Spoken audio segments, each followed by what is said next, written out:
Santos Bregaña es un diseñador de Pamplona que lleva toda la vida viviendo en San Sebastián, haciendo pues trabajos diversos dentro del mundo del diseño, desde el diseño gráfico más elemental, de branding, de diseño editorial, a tipográfico también, por supuesto, a diseño industrial,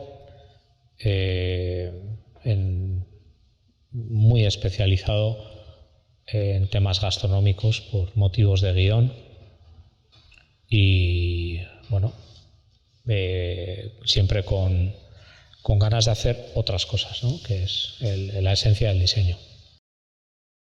No hay una voluntad,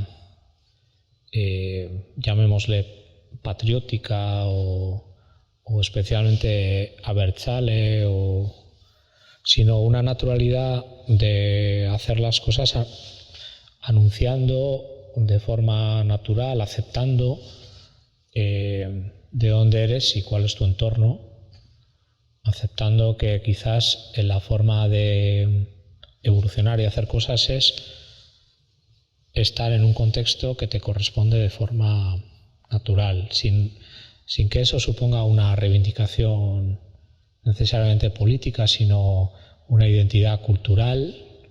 Me gustaba esa idea de la matria frente a la patria, ¿no? Algo cultural frente a lo político, ¿no? Es decir, bueno, hacemos cosas dentro del espacio cultural que hemos aprendido, lo que hemos comido, lo que hemos visto, y entonces en ese sentido el estudio Atelier Laia, ya el propio nombre conlleva una alusión poética a la herramienta, a la laia, que es una herramienta de agricultura para poder airear la tierra, para poder labrarla en terrenos escarpados, propia de nuestro país, del País Vasco, y que tiene una vocación de airear la tierra, de ese mensaje, de decir, sobre la tradición, aireo la tierra para plantar nuevas semillas. Eso es la idea del Atelier Laia, es decir, no renunciar a lo contemporáneo, siempre el horizonte es la modernidad, pero con los pies en la tradición y en nuestro entorno, pues el que nos ha tocado. Si hubiésemos ido a Azerbaiyán, pues haríamos diseño azerbaiyaní. Es complicado hablar de la tipografía porque la tipografía es la base de la comunicación. Al final, entre signos, símbolos, estamos hablando de un entorno de en torno a 30, 40 grafías que son capaces de contar cualquier cosa. Es algo fascinante porque realmente la escritura es el gran invento, ¿no? del hombre para poder comunicar y transmitir los mensajes a otros. A partir de ese gran invento, la tipografía transmite algo más. Transmite una especie de perfume, un mensaje encriptado, que es un mensaje que habla de la época en que está hecha, habla del lugar donde está hecha, del propio diseñador y de su entorno. Por ejemplo, la Didot, o la Bodónico más conocida actualmente, es una tipografía que está en un entorno de pasquines, en un entorno de la Revolución Francesa, y tiene un sentido práctico que es leer la tipografía a distancia. Esa tipografía progresa en el mundo francés por motivos obvios, porque triunfa la Revolución Francesa y se convierte, por ejemplo, en la tipografía del Vogue. El perfume que adquiere ahora es un perfume glamuroso, cuando realmente su perfume original era la Revolución. Todos esos mensajes encriptados que tiene la tipografía me han interesado siempre, me han parecido fascinantes a la hora de descifrar lo que oculta la geometría de las tipografías, y bueno, yo creo que todos lo percibimos de una forma inconsciente, pero me ha interesado como una especie de investigador o como de un como un policía que busca, más allá de lo que entendemos inconscientemente, el por qué. ¿Por qué sucede esto? Y bueno, pues a partir de ahí el diseño tipográfico como investigación del diseñador, de la gráfica, es toda una disciplina terriblemente esclava, porque implica cientos de horas de trabajo, y entonces bueno, pues hemos hecho en el estudio lo que hemos podido, que no son grandes trabajos porque no es nuestra especialidad, pero sí hemos puesto una mirada amorosa y amable en relación con nuestro entorno y con la tipografía vasca. Habíamos tenido, antes de la tipografía Wasconia, teníamos una experiencia anterior con la tipografía CAI. Tuvimos la sospecha de que algo no funcionaba bien en la percepción sobre lo que es la tipografía vasca, sobre lo que es la identidad, sobre lo que construye el mundo, es en nuestro entorno, esa cosa cartesiana de uno es uno y sus circunstancias, ¿no? Esas circunstancias culturales colectivas, ya no solo individuales, decimos, aquí pasa algo. Y entonces la Wasconia nace como una investigación de ir más allá de lo que teníamos como la sensación de que nuestro mundo tenía que ser algo más refinado. De ahí nace la cosa. Digamos, en el entorno de la construcción del Ducado de Vasconia, lo que luego fue el Reino de Pamplona y más adelante el Reino de Navarra, hay un contexto cultural que es el contexto de los francos y de las tipografías unciales, de Carlomagno, que fue un gran civilizador, heredero de Roma y del mundo romano, en el que pues, el País Vasco forma parte, primero como ducado y luego como construcción de un Estado propio. En ese choque entre dos grandes culturas, que es la cultura del norte, la cultura franca, y la cultura árabe, que viene desde el norte de África y que trata en ese momento de apropiarse de Europa, pues nos encontramos en una situación de pinza, los vascos, y entonces ahí es donde se forman las primeras caracteres escritos.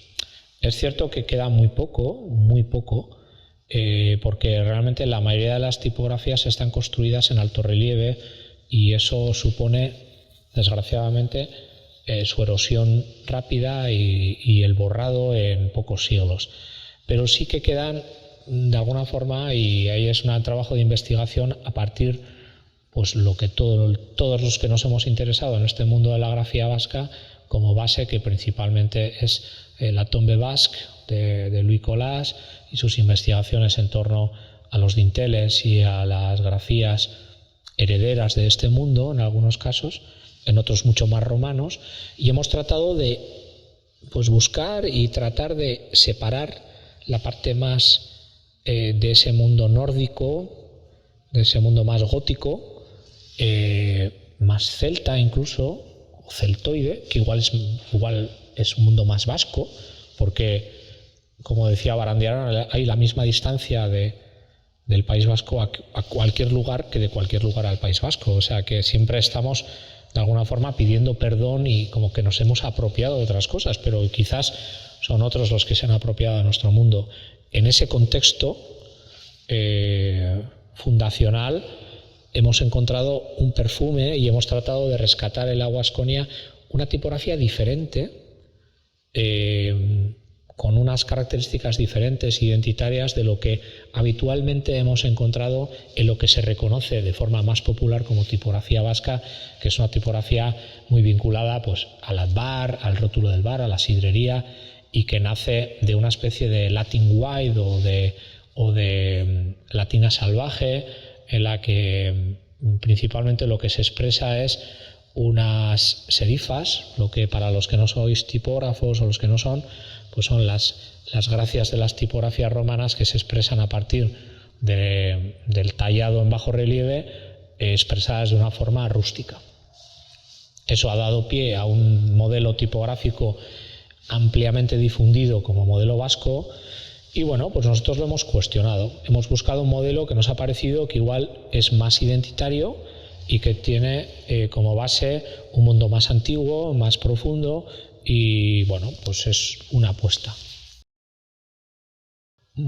Extremadamente largo porque la tipografía vasconia, en principio que se llamaba Eneko Aritza, pues quizás nació hace, no recuerdo la fecha, pero se desarrolló en diferentes fases y hace muchísimos años, con lo cual en principio era mucho más gótica y ha ido depurándose de una forma muy orgánica y al golpe del conocimiento y de una especie de forjado pues en frío, con reflexión, hasta llegar a un punto que nos parece obviamente no es una tipografía para hacer un texto largo, es una tipografía de lettering o una tipografía para construir un logotipo, un rótulo sencillo, pero no es una tipografía de cuerpo de texto. Pero efectivamente el proceso es muy largo, también condicionado porque la fundición de esta tipografía es una fundición electrónica, como se trabaja hoy en día, y su vocación es su uso real.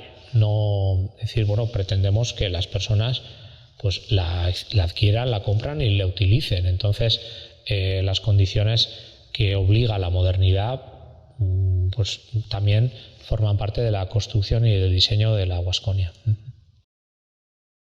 La tipografía CAI es una depuración de la tipografía clásica vasca rústica, en la que se uniformizan los trazos. Es la tipografía del restaurante Mugaritz, por ejemplo, por el que tuvimos ni más ni menos un Art Directors en Nueva York. O sea, es una tipografía que ha tenido una proyección mundial. Bueno, entonces, de los aciertos y los errores de esa tipografía, que no sabíamos ni siquiera manejar el Fontographer, que era el programa con que en ese momento se construían los tipos, pues generó, digamos, una especie de I+D en el que la Vasconia forma parte de una investigación, efectivamente, que trata de refundar los principios sobre los cuales la tipografía, llamémosle vasca, se basa. Y entonces hemos ido, como decir, ¿nos gusta lo de antes? Nos gusta lo de antes de antes.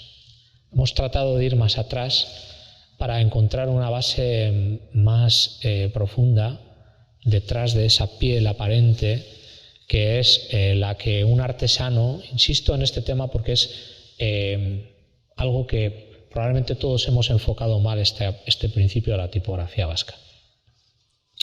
Trato de explicarlo muy brevemente. La cuestión es que cuando alguien se interesa por la identidad gráfica, la vasca o cualquier otra, pues las fuentes documentales no suelen abundar y bueno, pues es posible y fácil cometer errores. En el caso nuestro, la tipografía vasca pues tiene como consideración que ha sido muy difundida a partir del mundo de la hostelería, de las sidrerías, de las marcas relacionadas con la restauración, etc. En ese sentido se basan prácticamente todos en el trabajo de Louis Colas, que es un señor normando, creo que recordar, o bretón, que aparece como profesor del Liceo de Bayona en los años 20 y fascinado por el mundo de las tumbas y de los dinteles, dibuja con muy buen criterio pues prácticamente todos los pueblos de Iparralde, encontrando pues cosas fantásticas. Muchas de ellas ya no existen, por desgracia. Y entonces publica este libro con su esfuerzo económico, fracasa, se arruina, y es después de su muerte cuando, como suele pasar muchas veces, la gente encuentra interés en su obra, y cuando de repente pues los ricos que huyen de la revolución soviética y van a Biarritz a comprarse una casa, a hacerse una casa y a disfrutar del verano vasco lluvioso, pues les gusta grafiarlo con caracteres populares del lugar, y la fuente documental es esta, es la que tenemos todos. Luego, pues a partir de ahí, pues los hermanos Zabalo, que de alguna forma Chiqui y Pablo pues hacen un trabajo recreativo sobre el propio trabajo de Louis Colas y otros muchos que han mirado esa fuente documental. Nadie se ha preocupado de mirar otras cosas. Quizás ese ha sido el error. El problema es que la fuente documental de Louis Colas es una fuente documental muy popular, estupenda, maravillosa, interesantísima, pero digamos que todos los pueblos tienen esas mismas fuentes, y quizás pues son fuentes pues muy artesanales, muy por ejemplo, a nivel gráfico, la cuestión principal es que esas tipografías están hechas con una herramienta muy rústica, de un metal muy rústico, tratando de imitar a las tipografías romanas, en vez de en bajo relieve, en alto relieve. Me da la sensación de que el vértice tan agudo de la letra A pues es muy quebradizo, y entonces se trata muchas veces de uniformar las letras, lo mismo que por ejemplo sucede con el tema de las ligaduras, ¿no? Es decir, si tú tienes que tallar una letra, pues haces una O más pequeña porque es menos esfuerzo. Como por ejemplo, si tienes que enterrar un cadáver, lo entierras en posición fetal, no porque tenga un carácter esotérico, sino porque es el agujero más pequeño que tienes que hacer para enterrar a la persona que ha fallecido. Entonces, la tipografía tiene un sentido completamente práctico, y de ahí nace. Entonces, nosotros nos planteamos que igual, a nivel de mirar lo identitario, igual no era la fuente documental perfecta. Igual teníamos que mirar otras cosas. Y nos planteamos mirar unas fuentes documentales que nadie se había preocupado de, que eran, pues por ejemplo, grandes tipógrafos vascos, fascinantes, desconocidos, algunos de ellos muy cercanos en el tiempo, como José Francisco de Iturzaeta, el gran tipógrafo de Getaria. Más conocido está, por supuesto, Joanes de Iciar, de Durango, me parece, que coincide en ese momento del Renacimiento y que fue el director de la Escuela de Caligrafía de Zaragoza. Grandes calígrafos, tipógrafos que ha habido en lo que se llamaba las Vascongadas, y que generaron tipografías que en ese momento parece una cuestión menor, pero es que era clave y principal en la comunicación, es decir, tipografías legibles y rápidas. Por ejemplo, José Francisco de Iturzaeta es capaz de desarrollar una tipografía que compite con la tipografía francesa o la tipografía inglesa en el mundo comercial. Esto es clave en el comercio, de tal forma que nos pareció que la mirada debería girar en torno a lo más excelso que tiene la tipografía, o lo vasco en general, más allá de lo que es este mundo fascinante de lo popular, pero que igual otras culturas, por ejemplo la cultura inglesa, la cultura italiana, la cultura francesa, pues sin desatender a lo popular, no se identifican en el sentido de, pues como en algunas ocasiones hemos comentado, decir, bueno, pues si vas a una fiesta, pues no te vistas de pastor, ¿no? Decir, bueno, está muy bien, pero quizás, digamos, te vistes con tus mejores galas, y tus mejores galas son tus mejores músicos, tus mejores tipógrafos, etcétera, etcétera. Lo digo sin ambajes. Hay un complejo de inferioridad a la cultura vasca. Hay un complejo. Es un problema que tenemos. Es decir, sin menospreciar en absoluto lo popular, no puede ser, esto no puede ser. No puede ser que el versolarismo, que es fascinante, eclipse a Maurice Ravel. No puede ser. O sea, Maurice Ravel es un músico de una altura que trasciende a la cultura vasca, y no puede ser que las personas no sepan ni quién es. Una persona, un músico de Ciburu, mundialmente conocido. No puede ser. Algo nos pasa. algo supera tenemos un complejo. Bueno, y todo lo demás, pero en cualquier caso yo tengo esa sensación de que hay un complejo que tiene que ver pues con el pueblo sometido, ¿no? Y eso de alguna forma pues nos lleva a mirar la parte que te dejan, llamémosle, la parte que te dejan, los juegos populares, la literatura popular, que es fascinante. Yo no reniego y no creo que esto que estoy diciendo no supone en absoluto ningún menosprecio por todo ese mundo que es maravilloso y fascinante y que me parece personalmente una delicia. No tengo nada en contra, pero claro, no puede ser lo que te identifica.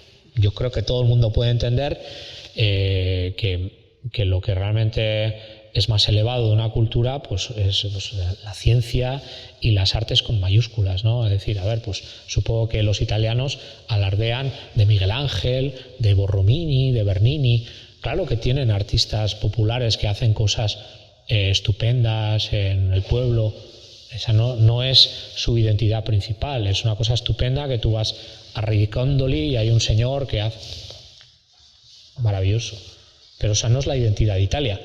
Entonces yo creo que nosotros tenemos que repensar nuestra identidad, es decir, a ver, lo vasco teniendo, porque si no tuviésemos, pero teniendo a José Francisco de Iturzaeta, que todas las escuelas públicas de España adoptan el modelo tipográfico de este señor, que era el hijo del maestro de Guetaria y que tiene que irse a Madrid, pues lógicamente porque en ese momento no tiene otra opción de vida.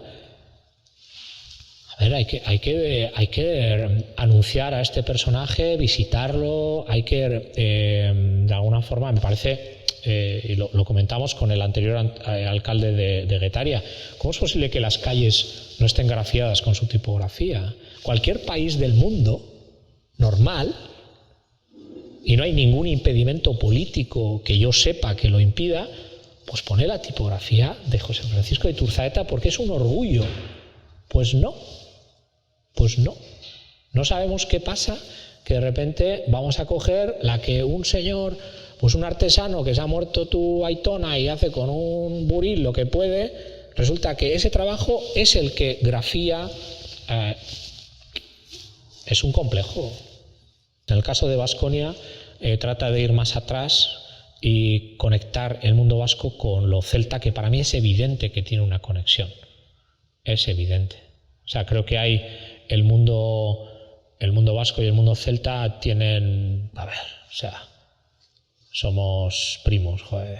O sea, no hay más que escuchar la música irlandesa y somos primos. No hay duda.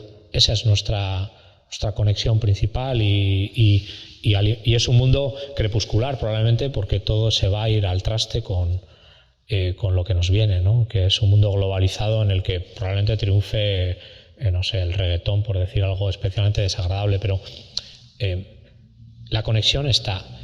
Otra cosa es que Iturzaeta ya es un autor, lo mismo que se puede reivindicar a Ibarra o a otros grandes tipógrafos igual de otros tiempos o menos conocidos.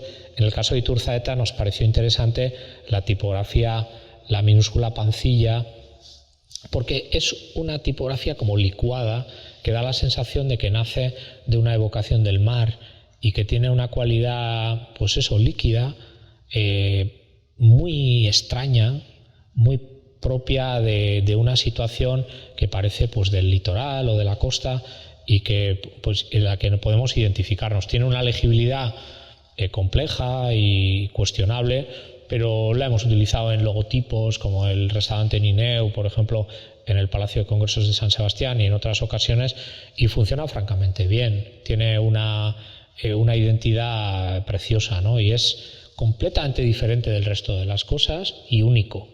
No hay nada que se le parezca. Yo creo que esta es la cuestión también principal en el mundo gráfico, que tienes que contrastar y tienes que buscar una identidad propia condicionada por el contraste. Estas son cuestiones de la naturaleza, ya no de lo gráfico. Es decir, una flor se identifica por su identidad, por su color, por su forma, por su perfume. Una tipografía también muestra cualidades diferentes que tienen que ver con la legibilidad, pero tienen que ver también que la legibilidad, disculpa que ahora hago un inciso, tiene que ver principalmente con la costumbre. La tipografía gótica probablemente es mucho más lógica y más legible que la tipografía romana. Lo que pasa es que la costumbre hace que, por ejemplo, la Garamond, que es una tipografía fundacional de la imprenta veneciana, de los tipos trazados sobre plomo, sobre bronce, anteriormente tras las góticas de Gutenberg, es el 90% de los libros de hoy en día. ¿Por qué? Porque golpeó primero.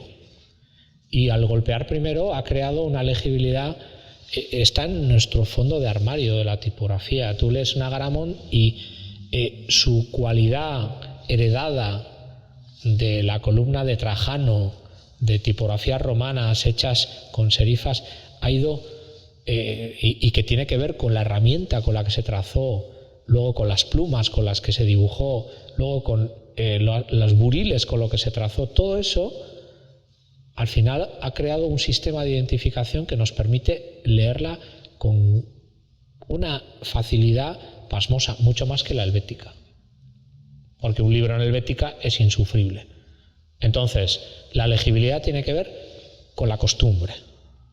A partir de ahí, dándonos cuenta que sería inútil y seguramente ridículo pelear contra la Garamond o contra la Bembo, que son tipografías maravillosas y perfectas y que no tiene ningún sentido luchar contra ellas, pero sí hay un campo de juego que es el campo de la identidad.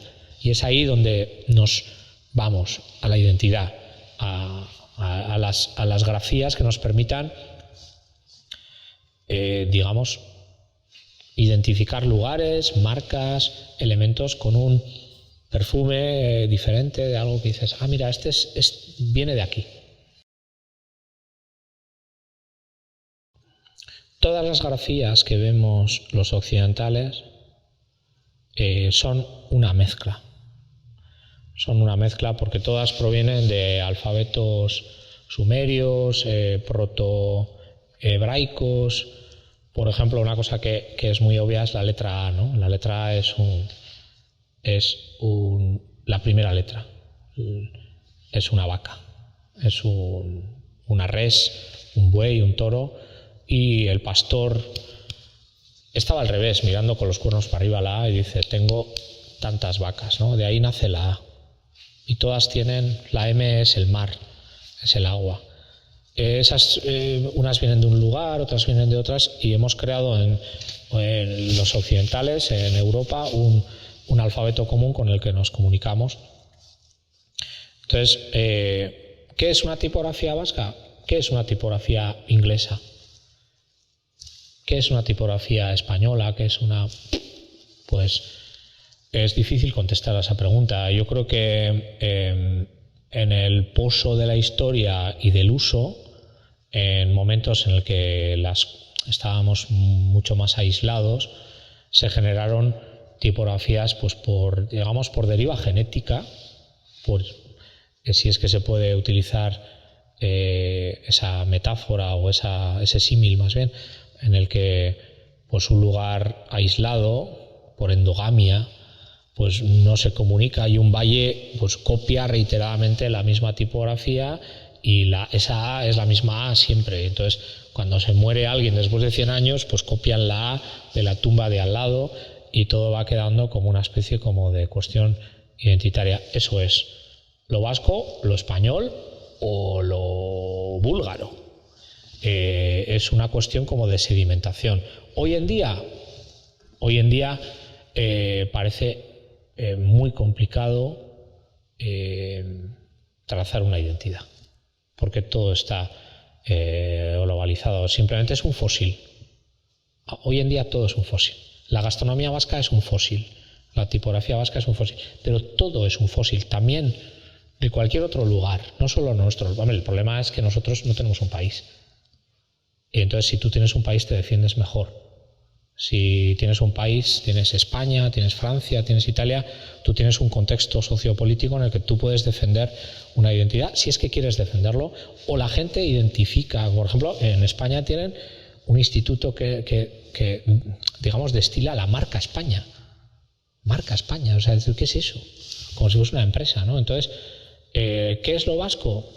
No sé, nosotros no nos hemos preocupado en una cuestión política, sino en tratar de recuperar esos fósiles y exponerlos como un marciano que de repente ve y quitas con el cepillo y dices, mira, qué maravilla teníamos, ¿no? Esto era un mundo propio en el que todo transcurría en un contexto en el que las cosas tenían, si se me permite la expresión tan pues concomitancias, ¿no? Como ecos y resortes entre las cosas, ¿no? Una identidad, como todavía se percibe a veces en algunos pueblos, sobre todo en Iparralde, ¿no? El que todavía no parece todo destruido.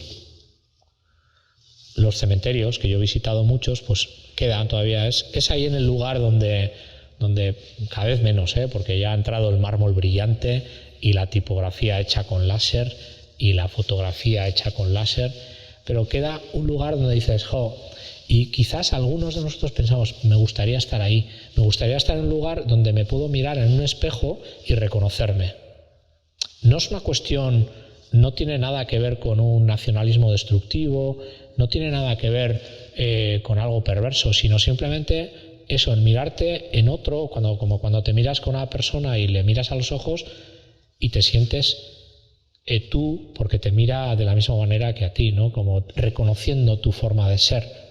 No tiene nada de contrario a ninguna otra manera de ser, sino simplemente el ser tú. Y entonces la tipografía como medio de comunicación principal, pues es algo que es tan cotidiano, pues que merecería la pena pues revisar, revisitar, darle una mirada amorosa y ver si se puede hacer algo con eso también, ¿no? Aunque creo que es tarde para todo, ¿eh? Yo soy terriblemente gótico en el pensamiento y yo creo que todo está perdido. Yo creo que la cultura vasca en este momento pasa un momento, y quizás la cultura vasca se ha identificado exclusivamente en el idioma. Y es lógico porque es una herramienta principal de la comunicación y de la identidad, pero por otro lado quizás ha habido pues un cierto descuido con respecto a otras cosas. El hecho, por ejemplo, de no comprender que yo, que soy navarro, pues que yo estoy hablando navarro, no estoy hablando español. Y quizás porque esto es romance con el que me expreso ahora, nace del choque del euskera con el latín y es navarro. No sé por qué se ha percibido como algo extraño y externo, que ha generado una forma de entender la cultura vasca, pues como en la que hay una confrontación. Mi punto de vista es que debería revisarse todo. Es muy difícil, porque creo que no hay interés. Y esa es la cuestión principal. No hay interés ya. Hay una tristeza que envuelve todo, una especie como de melancolía, que lo entiendo muy bien, porque yo también la siento y la percibo de hartazgo, de una sensación de naufragio, que hace muy difícil que alguien tenga la energía suficiente como para decir, vamos a revisar todo esto y vamos a hacer esto de nuevo y vamos a hacerlo de tal forma que sea integrador y que esté bien y que todo sea posible, ¿no? Lo veo difícil. Ojalá me equivoque, pero supone pues un gran esfuerzo de energía que no parece que nadie esté dispuesto ahora a invertir, porque las energías están puestas en otras cosas. A pesar de mi terrible pesimismo, Bueno, a ver, en mi estudio hemos hecho tipografías. Quiero decir que a mí me gusta ese suicidio. Es decir, no veo posible nada, pero lo voy a hacer de todas formas. Mi punto de vista es ese, como de alguien que, como un samurái, dices, voy a morir, pero voy a hacerlo, voy a pelear por ello. Yo creo que hay que buscar a las personas que les interesan las cosas y hay personas interesadas en este universo y hay que buscarlas. Lo que pasa es que, ¿sabes qué sucede? Que desde el punto de vista práctico es muy difícil, porque sucede lo siguiente, que desde el punto de vista económico, hacer una tipografía supone un grandísimo esfuerzo. Grandísimo, pero un esfuerzo de meses y meses y meses. Supongamos 6 meses para hacer una tipografía. O sea, yo no creo que se pueda hacer en menos de 6 meses. 6 meses de trabajo supone o bien que alguien te va a pagar esa tipografía o que alguien la va a comprar, y que la van a comprar muchos. Nadie la va a comprar. La realidad es que nadie la va a comprar. Entonces lo haces gratia et amore. Te compran 5 o 6 personas al año las tipografías, que supone un beneficio, pues no sé, de 100 euros, eso no paga los 6 meses de esfuerzo. Es que no, o sea, tú haces los cálculos y si tú eres una persona cabal que quieres mantener tu negocio, te dedicas a otra cosa.